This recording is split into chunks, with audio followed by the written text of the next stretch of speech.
Good morning. We're going to continue our study of God and the government. This is part 2. We're going to delve a little bit into the Constitution, the constitutional amendments that affect Christianity directly and affect you as a citizen. And I want you to understand what this series is about. I believe that the silence of the church in political arenas has led us down a pathway where late-term abortions can be seen as just another news article. It's not that big a deal. These governments can pass whatever laws they want. We're seeing them as leaders, not representatives. We are not vocal in our defense of morality. We are not vocal, and I say we as Christians are not vocal in our morality. We're not vocal in the defense of our faiths and our ability to stand upon the laws of the land and defend ourselves. And I think we've allowed the erosion of some of our rights to the point where the government feels it can just arbitrarily create law and you have to obey it. I think that there is something to be said about the citizen state. I think there's a lot to be said about the Christian citizen, and I hope to say it clearly enough for you to become involved in your political arena, in your city, in your state, and call a stop to some of these horrendous practices, some of these evil things that are taking place. They are attempting to circumvent our Constitution, to eliminate the Electoral College, to dumb you down so you don't understand the violence that they're doing to us. They're passing laws related to abortion that fire at the very heart of morality. And as a Christian, I take offense to it, and I can no longer sit silent.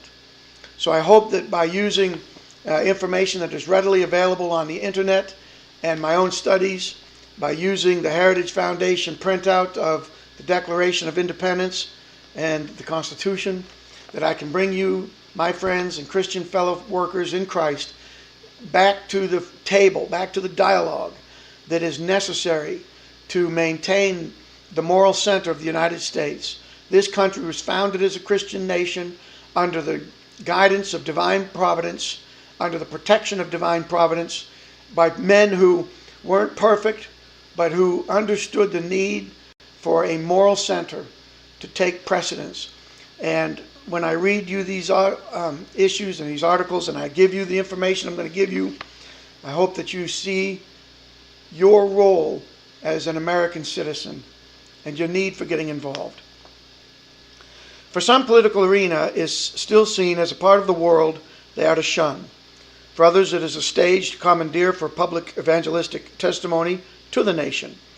Others appear to regard politics as the scene in which to work as reactionaries to bring in a Christian theocracy that has legislated morality and will overcome all the woes of modern society, assuming political coercion can actually change the human heart. Others who see political involvement as a human responsibility they share with their fellow citizens are at odds about the way to develop economic, education, or welfare policies. As one commentator noted, quote, "We need a theology and a philosophy of the political realm." We hope together through these pages and through other study notes to bring you to a place where you can see the need to be involved and to participate as a citizen of the United States. I'm going to read you the First Amendment of the Constitution. It stands on its own, and it was actually put into the Constitution to address some issues that were taking place in the day. Amendment 1. Congress shall make no law respecting an establishment of religion, or prohibiting the free exercise thereof, or abridging the freedom of speech, or of the press, or of the right of the people peaceably to assemble, and to petition the government for a redress of grievances. That's Amendment number 1. And the first thing they start out with is that the government is not going to make any laws respecting the establishment of religion. Why was that necessary? Why was that important? The Mayflower came over to this country before it was even established as a colony with a load of people who wanted to break away from the political, religious theocracy that had taken place in Great Britain. The king had taken over the church was dictating terms, and the church was setting policy. The church was enforcing and persecuting those who did not follow the church's theology and the church's political leanings. As a result, many who came to the United States were both prisoners of the theocracy and expelled by the theocracy, or fleeing the theocracy because of persecution. What they wanted was a place to worship in their own terms. The Quakers were known as Puritans, and in many cases, in many ways, the Puritans were the first oneness people, the first monotheistic group to work with the New World to teach us that Jesus Christ is the name of the living God. And they wanted to worship and build a society where worship was not impinged upon by government, where they divested political arena, political theater from spiritual theater and spiritual arena, but they did it in a way that allowed for morality to lead the stage, to take the stage rather, for morality to take center stage. And in the ways that they did it, they wanted us to understand that the government had no right to say, this is the religion you're going to follow. This is the religion we're going to support. We won't pay for this religion. They wanted a government that said, okay, if you want to practice it, go practice it, but don't force it down the throats of other people. And that's what this amendment does. But they've used this amendment, the government has, and anti-Christ people, the satanic church and the atheists of the world. The atheists have used this principle to say that the church and the government ought not to be together at all. That the government can't make laws related to the church, and the church ought to stay out of laws altogether. And so this fight has begun and has continued since the development of the government, really, to say that church has nothing to do with the world government. It has nothing to do with how the government runs itself or its people. And there are preachers now who preach this, who actually tell you as a Christian, you have no business involving yourself in the affairs of the world. We're to come ye apart and be ye separate, saith the Lord. Be ye holy, for I am holy, etc. and so forth. And they use, and I say misuse, these scriptures repeatedly to demonstrate why you as a Christian ought not to be involved in government. It's in the world. It's worldly. Now, let me tell you something. Involving yourself in world affairs is not worldly. It doesn't make you a sinner. It doesn't make you worldly. It makes you wise. It gives you information that you can then use to go to your God, effectively praying. Effectual, fervent prayer of a righteous man availeth much. How can you effectively pray about things you have no idea about? There are people I talk to, and I'm going to say it like this. There are folks who kept me from preaching for a while because of my political statements. They felt that if I got into the pulpit, I might say something to offend some of their people politically. I don't bring politics to the pulpit.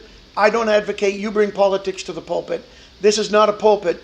This is my platform at home to try and explain to you why I, as a Christian, am vocally involved. I follow what is being proposed. I lean on my representatives when it's necessary. I agree with them and disagree with them openly. I have written many letters to the newspapers. I have called and written to my representatives. And I refuse to allow someone to tell me that they are leaders. They're not leaders, they're representatives. They work for you, my friend. But how can they work for you if you ignore their workings? How can you say they work for you if you're not involved in their workings? How can we sit back now and decry what New York has done with abortion if we didn't stand up and say no?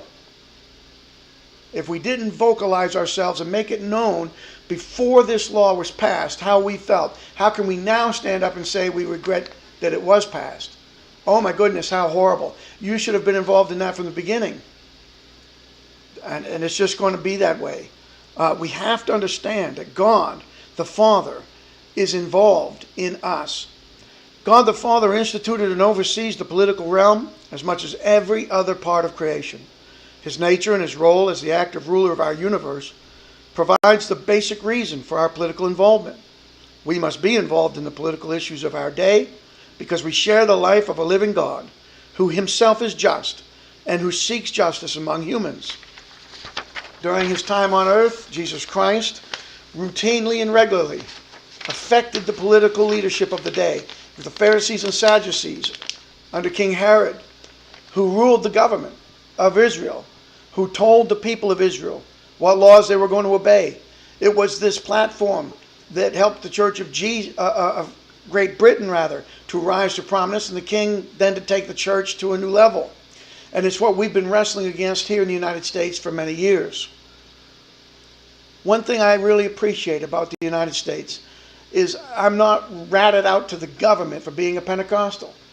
If you meet me in the streets and you're a Baptist and you're a Wesleyan and you find out I'm a Pentecostal, you don't have to pick up a telephone and call the police and have me arrested for being a Pentecostal. We can practice our faith as we see fit. Now, that goes into a lot of different realms. I'm not going to stick with those types of discussions right now. I just want you to understand that Jesus Christ suffered you to follow him. He suffered to leave you an example that you should follow. 1 Peter 2:13-14 talks about how we're to follow in his steps. As a central theme of his earthly teaching ministry, Jesus announced that he had come to inaugurate the reign of God. You can find that in Mark chapter 1 and Luke chapter 17. Although his kingdom is not of this world, according to John 19-36, it is no less part of this world. His kingly rule embraces and influences every realm of human life, politics included. He is indeed the Lord of all, for he's the Lord of none. Our political task involves demonstrating to our modern world, with all of its political forces, what it means to represent the one whose lordship embraces all the powers of the universe. The Holy Spirit is into upholding righteousness in this world. There is a direct parallel between the work of the Spirit in the world, as outlined in John 16:7-8, and the work of the government as set out in Romans 13. It is essential that if you're going to have a moral voice, you have a moral voice out there. To continue to believe that within our four walls is the only place Christians can discuss politics, and all we can do is kneel at the altar and pray, and then leave our four walls and go into the city that we live, the state that we live, the country that we live, and not participate, is foolishness. It is the silence of the church that has allowed Planned Parenthood to murder 60+ million people while taking taxpayer funds and using those funds to pay for politicians. It is the silence of the church that has allowed our president and other leaders, as they're called, to propagate programs and ideas that are completely antithesis of the United States, to give billions to our enemies, to just give it away to our enemies, to people who regularly chant death to America. And we do nothing. We sit back and say, well, God's going to work it out in the end. Why do you have to wait until the end for God to work it out? Yes, he's coming again, and he's going to take us away. He's going to judge this world. But he's looking for more than just a remnant of people. He's looking for people who have faith in the earth. Our concern about politics is rooted in the character of our God.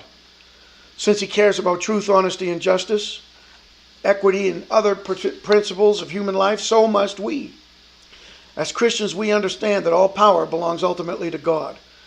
Political power is but one delegated area of authority in a universe ordered by our living, active God. Like the psalmist, the Christian can say more than once, I have heard God say that power belongs to him. Psalm 62:11. Our understanding of God determines our understanding of the government. The living God is the God of power and the God that rules. The two facts of rulership and of understanding and order undergird the Christian understanding of government and are at the basis of our obligation to be politically involved. The true God is, quote, the supreme power, end quote, according to Hebrews 1:3. The only ruler, King of kings and Lord of lords, according to 1 Timothy 6:15. The risen Son of God makes as his final claim before his ascension, I have given all authority and been given all authority in heaven and on earth. Matthew 28:18.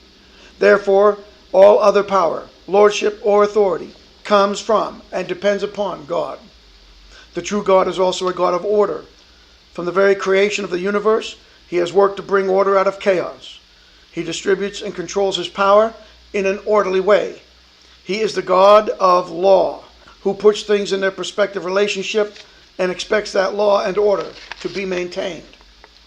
The New Testament offers a wide range of words to describe the powers controlling and operating in our world, such as spiritual power, thrones, lords, dominions, rulers, principalities, authorities, spiritual rulers, cosmic powers of this dark age, ruling spirits of the universe, and elements, spirits of the universe, or angelic rulers and powers.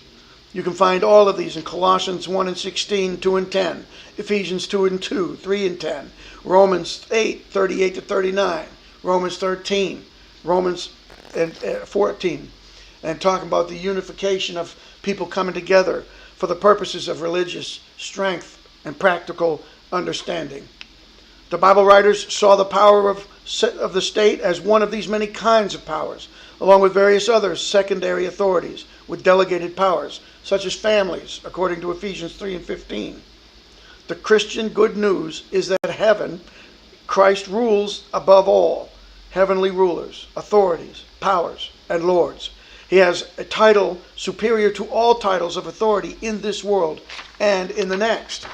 God put all things under Christ's feet and gave him the church as supreme Lord over all things. Christ controls and rules over these kinds of powers, both by work as their creator, according to Colossians 1 and 16, and by his work as Redeemer, Colossians 1 and 20. In his death, Christ overcame the powers which rebelled against God. They are already subject to him, even though their final overthrow is not complete and will not be consummated until his kingdom in all fulfillment is seen at his return. Confidence that Christ is in control of even an evil governing entity enables the early Christians to accept persecution and even martyrdom. Nothing could separate them from the victorious love of God they enjoyed in Christ, according to Romans 8, 37 to 39. We need to recapture this same confidence as we face fresh opportunities for being part of the process of government in our own society. Daniel understood that. Daniel understood that very well and was thrown in a pit for it. Shadrach, Meshach, and Abednego understood that very well and stood before the king and said, "We have no fear to answer you." And they were thrown in a fiery furnace and survived. Moses understood that when he stood in front of Pharaoh and told him, "You're going to let my people go." All of these people, David, Solomon, who ruled worlds, they ruled the nation. Samuel, who judged the nation. All of these people were involved in the politics of their day. Jesus Christ was involved in the politics of his day. And you, my friend, you and I must be involved in the politics of the day. Jesus responded to a question that they asked him when they held up a coin and said, "Whose image is on this coin?" Jesus did. And he holds it up and says to this, "Give back to the emperor what rightly belongs to him, and I love that word "and." If you've stayed with me any length of time, if you've watched any of our videos, if you've heard me preach, you'll hear me say I love the word "and." The word "and" means a lot to me. And give to God what rightly belongs to him. For Jesus, the Christians had a duty both to government and to God. We are to repay what we owe to the government for the services it provides. But at the same time, we are to honor God as our true King and our true Lord. Jesus was not teaching that political responsibility and our duty to God are two distinct areas of duty to be kept separate, one from another. Nor is the First Amendment of the United States claiming that. There is a separation of church and state to the extent that the state must not dictate to the church which religion it's going to obey, how it's going to go about its business. Here's the problem with tax exemption. Under the Johnson Amendment, tax-exempt churches were forbidden by law to speak out on political issues. They could be punished, their tax-exempt status could be taken away, they could face fines and imprisonment. In addition to that, tax-exempt churches could be sued for refusing marriage to gay couples or individuals that they felt did not fall within the realm of their Christian understanding. Just like these bakeries are being sued, these individuals are being sued now for their religious beliefs by the atheists and others that want to just set an agenda and get a Supreme Court ruling, just like they're doing for right now in Colorado and other places. They're trying to bring down Christianity altogether and remove it from any force or power. That's not what the First Amendment is saying. The First Amendment is saying that the government cannot dictate to us how we serve God. But how we serve God must involve how we deal with the government. Our morality must come back to the foreground. Our sense of civic duty must come back to the foreground. Our sense of community must come back to the foreground. Let me say, the fish have the coin, right? Doesn't the Bible say that the coin is in the fish's mouth? Doesn't the Bible say that you go out and they're going to take care of you? That the wealth of the world was laid up for the righteous? How are you going to get that wealth working for you if you don't go into the world and get it? How's it going to operate for you if God isn't on your side and leading you into pathways that you can affect this world? And you don't know that by standing up and speaking out, you may be freeing somebody else who's wanted to. You may be giving somebody else the courage to do what they have wanted to do all this time. Jesus was not teaching these to be distinct from one another. One part of our life does not belong to God and a different part belong to the government. Neither was Jesus simply saying that obeying the state is one small part of our great duty to obey God. That may be true, but that is not the point Jesus was making. Rather, for Jesus, obeying God and fulfilling political obligations are two interrelated duties, and we must always hold them together. These two are woven together in every part of our lives. We are to fulfill our obligations to the government in such a way that at the same time we are continuing to obey God. Christ's response to this question about the tax money indicates three Christian political duties. We need to hold all three of them together. Now, I'm going to break them down. First, discern clearly what our duty to God is and what our duty to government is in each practical situation. So we make responsible decisions about where the government rights end, and when to obey God means overriding our duties to the government. Second, give back to each what is their proper due. To God belongs to Him, to government belongs to them. Third, remind the government that the limits of its power and refuse to go beyond those limits.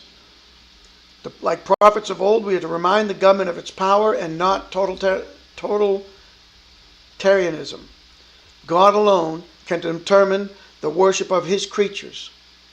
We're to remind government, you don't have the right to stick your nose in my business as long as my business is not damaging to the civic good. Jesus demonstrated the impact of these basic attitudes to governing authority during His own trial.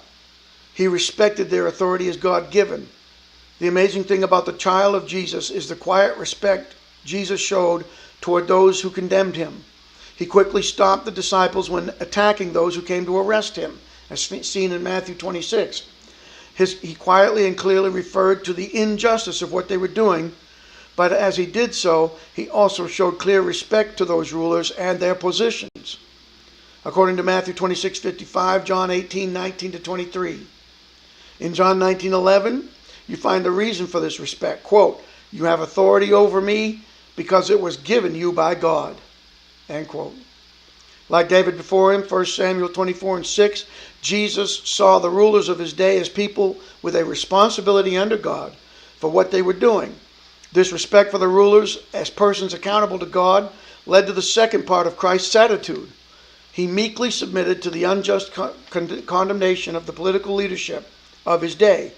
At each point, from the arrest of Gethsemane, before the Jewish council, before Pilate, before Herod, and in the hands of the soldiers, Jesus submitted without fighting back.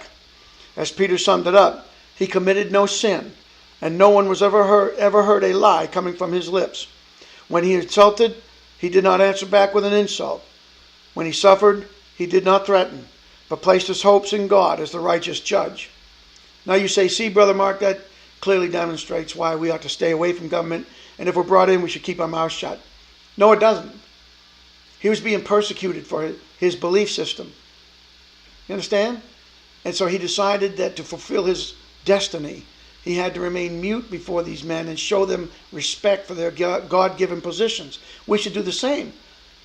But if you're not being persecuted for your faith, and someone's telling you that they want you to pay for the destruction of human life, you have a right and an obligation to say something, my Christian friends. Oh, yes, you do.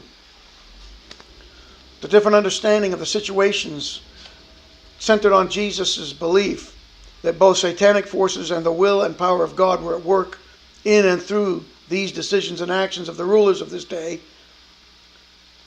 The different understanding of the situation centered on this belief that he knew that Satan and God both were at work. This different understanding centered on that belief, and as he prepared for this confrontation in Jerusalem, Jesus said, "Now is the time for this world to be judged. Now the ruler of this world will be overthrown." As he went to his trial, he knew the evil one was both active in the workings of the trial and was on trial himself. Jesus recognized evil powers at work through these government authorities. "I was with you in the temple every day, and you did not try to arrest me, but this is your hour to act when the powers of darkness rule," according to the book of Luke. In summary, Jesus' relationship to the ruling authorities at his death was marked by these attitudes. 1. Respect for their authority as God-given. 2. Meekness despite their injustice. And 3. Recognition that spiritual forces were working in and through these government actions. How we translate these things, my friend, is crucially important. Understanding the amendments. The Second Amendment says, "A well-regulated militia being necessary to the security of a free state, the right of the people to keep and bear arms shall not be infringed." There's two things at work here, and you have to take the commas out to find them. A well-regulated militia shall not be infringed because it's necessary to the security of a free state. Also, a well-regulated militia, comma, the right of the people to keep and bear arms, comma, shall not be infringed. We have the right to keep and bear arms, and it should not be infringed. There shouldn't be all these laws. Gun laws are only to support the criminal act. How many of you believe that criminals obey laws? So every gun law they pass, no matter how well-meaning it is going to fail to reduce crime because criminals don't obey the law. We do. We must keep our Godward duty clear as we become involved. And I'm going to wrap it up with this. Jesus' basic teaching takes us further. Seeing the difference between what belongs to the government and what belongs to God is foundational to New Testament teaching about the Christian attitude to the state. Christians always seem to have problems with this. We are all too easy to lose our powers of discernment in the heady atmosphere of politics. We need parliamentarians and political parties who are strong on astute discernment. In other words, and I'm closing, you and I have to begin to discern what God's will is for our people. You and I have to begin to discern where our responsibilities begin in the government's hands and where our government begins in ours ends. We have the right to peaceful assembly. We have the right to speak up and say no or yes. We have the right to hold our representatives accountable, and under God we have the obligation to do these things as a member of the Republic of the United States, which is a government of, by, and for the people. I'll keep on with this. We'll get into section 3 and deal with some of the other issues that are responsible very shortly. God bless you and thank you for sticking with me. Please like this if you can down below. Share it. Make your comments. Love to hear from you. Please get this word out. Christians, we've got to stand up and get moving. Love y'all. God bless you.